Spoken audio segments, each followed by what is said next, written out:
Hello. Good, how are you?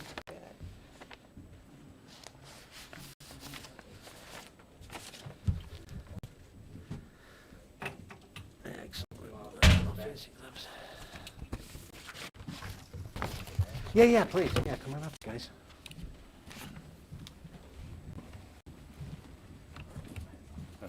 Separate the sheriffs or... I'll go over it. Am I blocking it from the star? No. Okay. No, it's okay. Not a problem. Nope, that's not white.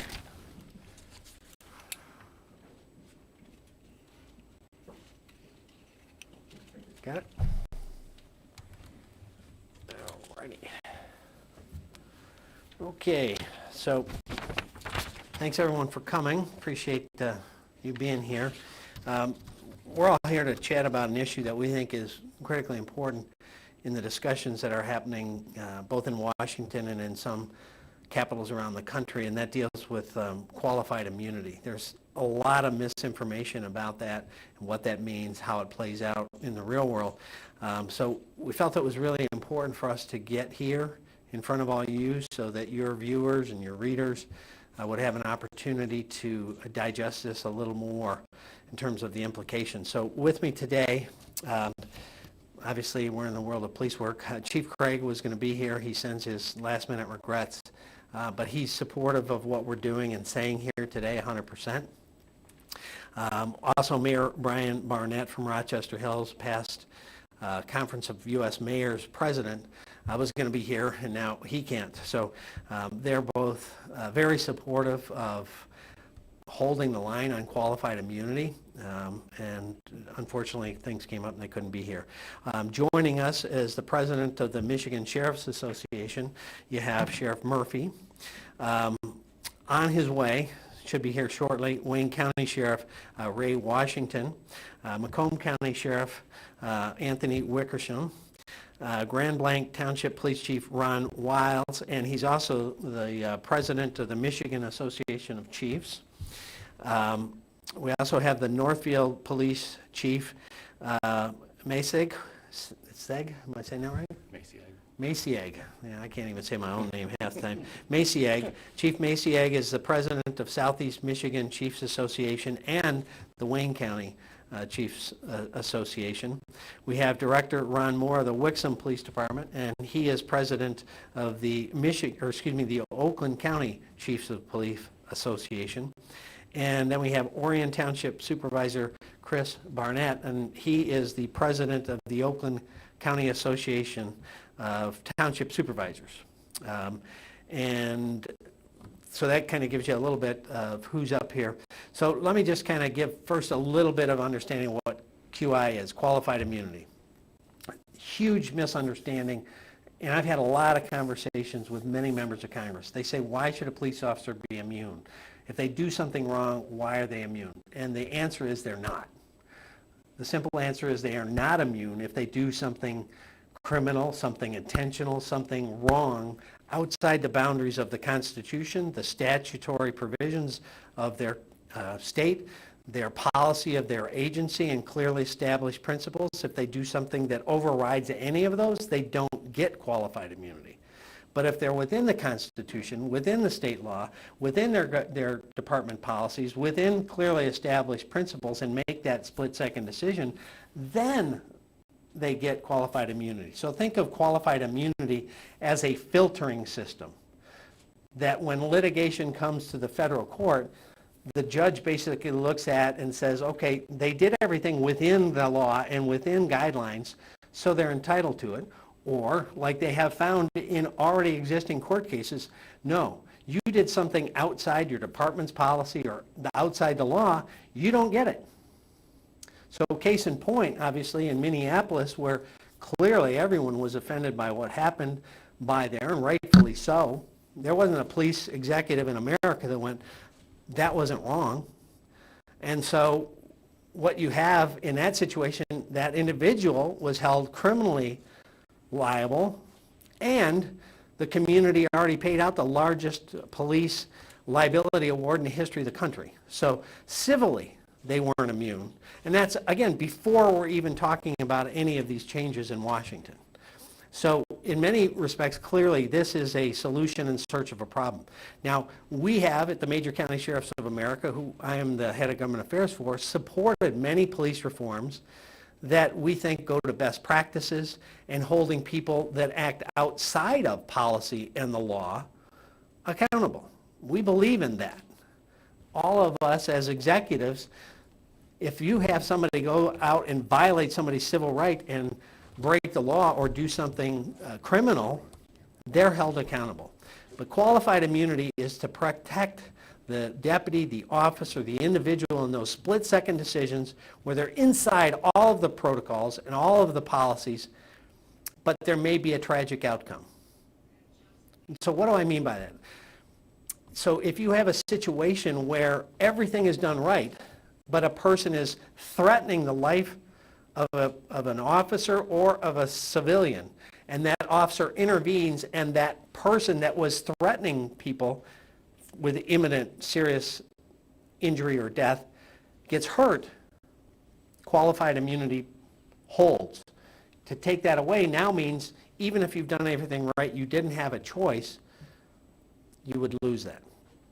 And here's the other part that they're not talking about in Washington. This isn't just law enforcement. This is government. So this is police departments, fire service, road departments, this is health departments. And there's so many examples where, let's say the health department puts a shot in the arm of somebody under all the protocols, CDC, under the Michigan Health Department, under the County Health Department, all of the medical protocols, and puts a shot in the arm related to COVID. And that person has one of the million reactions. Qualified immunity basically says, community, you did everything according to guidelines, rules, and laws, you're okay. Doesn't mean you can't be sued for it, but the judge looks at that first. It becomes the filter. If you take that away from a community, now the lawsuit still proceeds forward, even though they did everything under the recommended guidelines, policies, and laws. That's the problem. And that will be a horrific bankrupting experience for governments across this country, again, in search of a problem that doesn't exist. We believe in a lot of the positive, proactive reforms. This is not that. So we needed to explain that to the public. You need to understand the implications of this. Police officers, firefighters, health department, road department, they're not immune from litigation. Anybody can get sued every day, and they do today. All this says is when the judge in a federal court looks at that, it filters down, were they operating within all protocols, policies, and laws, and clearly established guidelines. They deserve that protection. Otherwise, there's going to be a huge chilling effect on two fronts. Doing their job, they won't intervene and do what they have to do based on that split-second decision.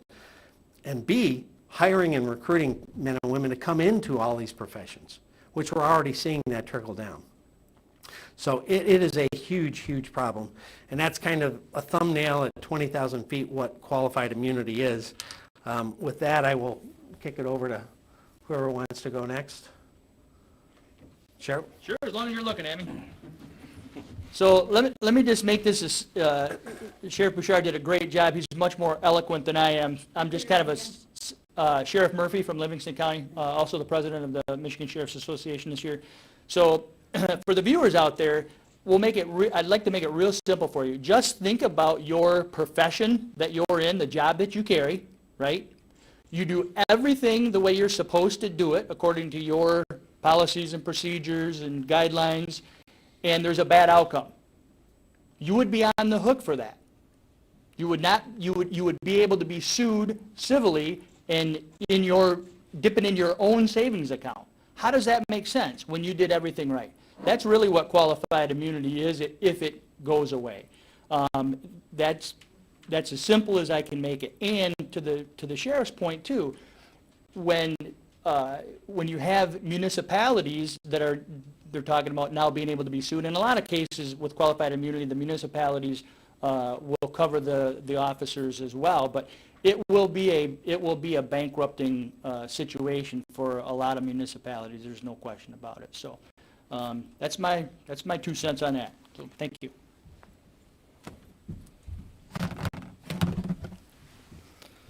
Good afternoon, I'm Chris Barnett, I'm the Orion Township Supervisor, and I don't really feel like I fit in up here, but I do actually. First of all, the word qualified is important, because I don't think any of the men behind me no one's making excuses for the bad events that have happened. The one thing we have here in our country is the best judicial system on the face of the planet, and it's up to the judge and the courts to sort those bad actors out, and we've seen that play out. But I agree with what the Sheriff Bouchard and other sheriffs have said today and before we met with you all. This would be a bankrupting event for many local units of government. We're a smaller community in northern Oakland County, and it's just a fact. We have policies and procedures in place, but typically when there's issues, governments, sheriff's offices are named in those lawsuits because they're thought to have deep pockets. We all agree if there are bad actors, they should be held accountable.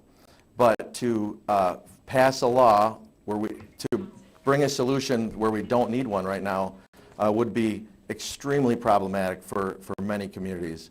I'll just tell you that there is no scenario where we wouldn't expect our officers to do everything in their power to respond appropriately. The challenge we're having today, not just with police, but with fires, we can't recruit. We can't find people that want to step up and do these jobs.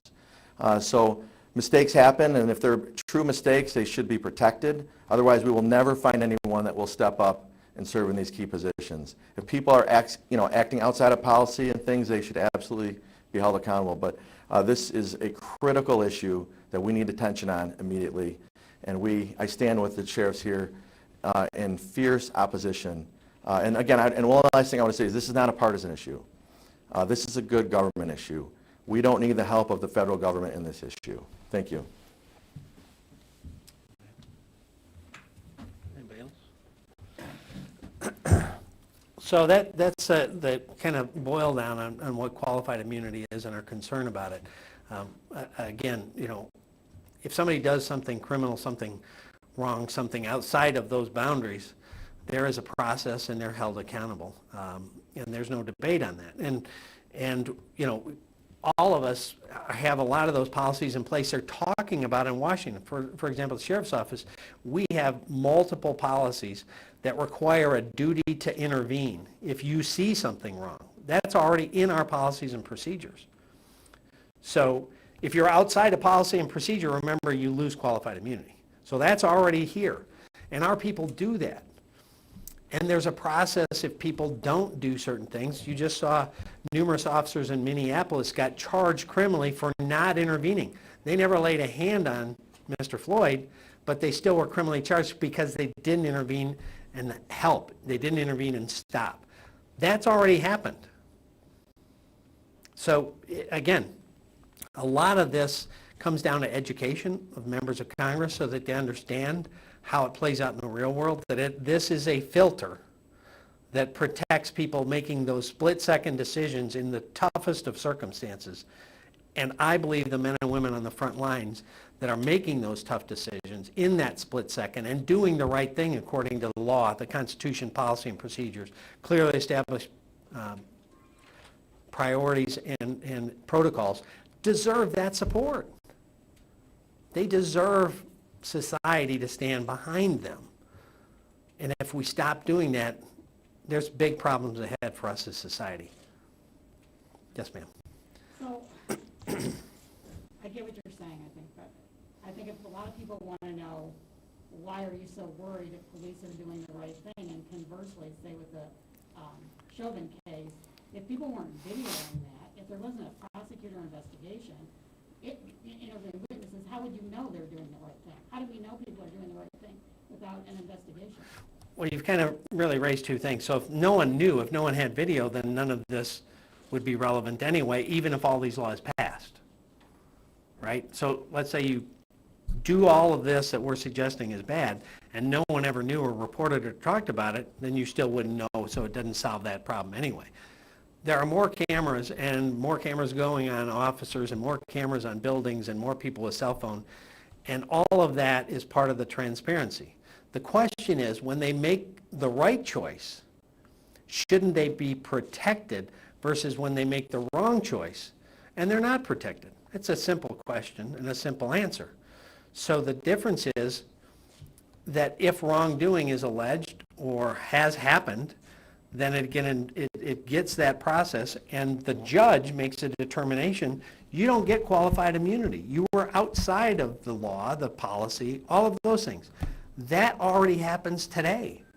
What this does is either takes away that protection from the individual officer, or in the other scenario that they're talking about in Washington, opens a huge new set of liability to government for when they're not wrong, when they are acting within policy and procedure, when they're acting within law and clearly established principle. Then they would be still subject to litigation. And it is costly even to fight lawsuits when you're doing the right thing. So that wouldn't happen at the prosecutor level, where the prosecutor, whoever it may be, may look at it and say the person did the right thing? I know you're talking about There's civil, two different but things. There's civil and criminal. So if they do something criminal, the prosecutor decides, not only did you not do the right thing, you did a criminal act and you're going to be criminally charged. But there's, okay, you did nothing criminal, but you did something that was outside of policy, procedure, or protocol and resulted in a bad outcome. Then you're civilly liable, which we are today. The question on this is, you acted within those bumpers, and this would change it to you're still potentially civilly liable for a bad outcome. Like you've seen litigation where a suspect running from a police officer ran through a plate glass window in a mall and sued. Qualified immunity says that officer was chasing you because you committed a crime. You ran through the window. They're not liable for that injury. Take away qualified immunity, they can still sue for that, and that lawsuit proceeds forward to the trier of fact. So even if you win after a trial, the municipality has to pay huge legal expenses just to defend that. So, several of you used the word bankruptable. Yes. Are we talking about bankruptable because of legitimate lawsuits filed? No. Or are we talking about nuisance lawsuits? We're talking about the flood of new lawsuits that go outside of what is established law, protocol, and principle. All of those new ones will now be subject to going into court. And a lot of communities may start to pay them off because it's more expensive to fight them. So that's the focus of this. We're not saying that if there's wrongdoing, they shouldn't have access to redress and they shouldn't be compensated if there is wrongdoing, criminal acts, outside of policy, outside of law, all those things we talk about. They can do that now. They can sue today for that now. We're saying if they did everything right, then they ought to get that layer, that blanket of security saying, okay, you know, the judge has the opportunity to look at everything and go, no, that gets filtered out. This they did correctly, even if it had the guy running through the window and he got hurt. That's not the cop's fault.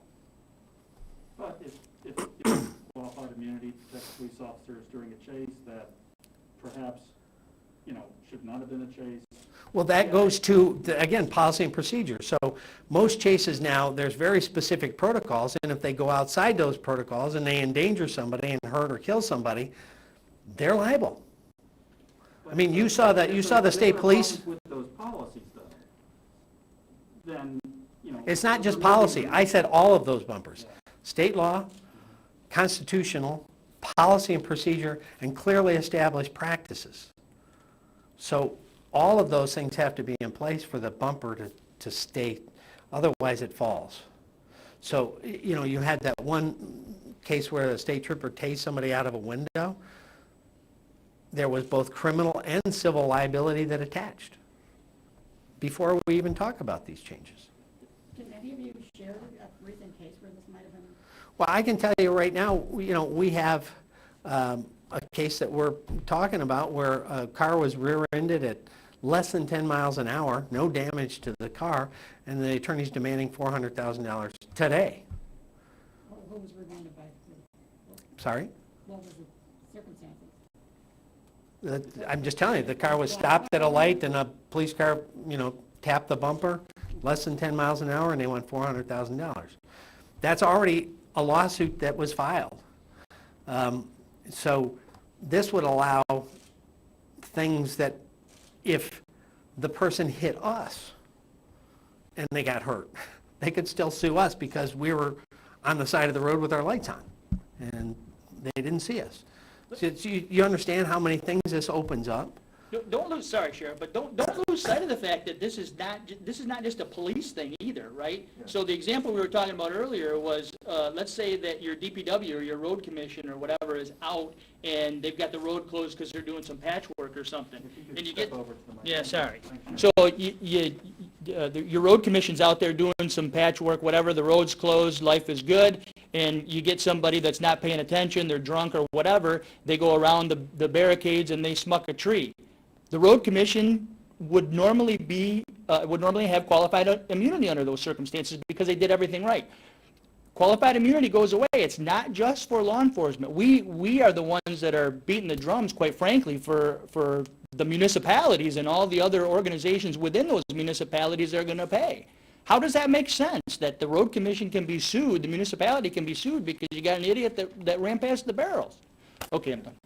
And if I could just, I'll just tag onto that a little bit. We, in Orion Township, our general fund budget's about $6 million a year. You hear about these lawsuits, $6 million goes real quick.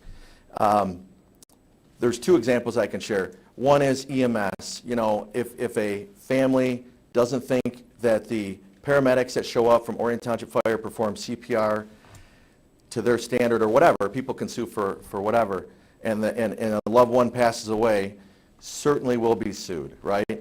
These fire personnel, these paramedics are doing the best they can in a difficult situation. Now, certainly, I agree with the sheriff. If policies and procedures and training are ignored, they should be held accountable. But if they're doing the best they can and it's just someone's opinion, and of course no one wants to lose a life, but this is a real life scenario that happens on the regular. And one case like that we don't have qualified immunity, literally could bankrupt a city or a village or a township.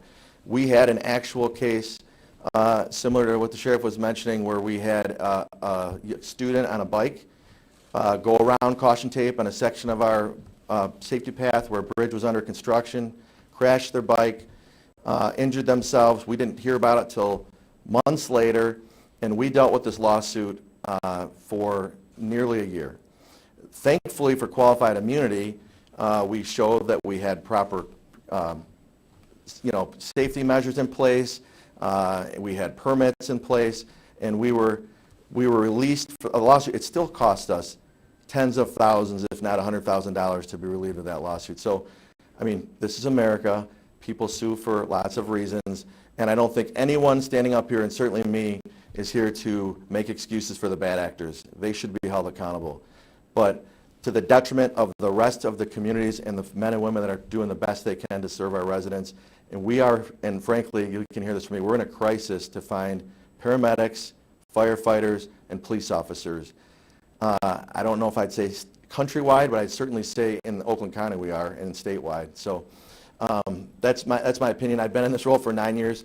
We get sued sometimes weekly in Orion Township, and not because we're doing things wrong. We're the first place people like to tag us on because they think we have deep pockets. So, Sheriff, obviously you don't like the George Floyd Justice and Policing Act that passed the House. What do you think of the Justice Act before the Senate from Tim Scott? Yeah, we worked on a lot of those proposals and actually proposed a lot of that because frankly, again, a lot of that we already do here in Michigan, and we think it's best practices and ought to be a standard nationwide. As I said, duty to intervene, chokeholds, we don't allow that in Michigan. We don't teach it. They were still teaching it and allowing it in Minneapolis, and in 2019 choked more than 20 to unconsciousness under their policies. Okay, so, that shouldn't happen, and we agree. So, this is something totally different. We're supportive of police reform proposals that need and should occur because that's where we all live. But what we're not supportive of is opening the floodgates of those situations where police or government in general did everything right, and there was a tragic outcome.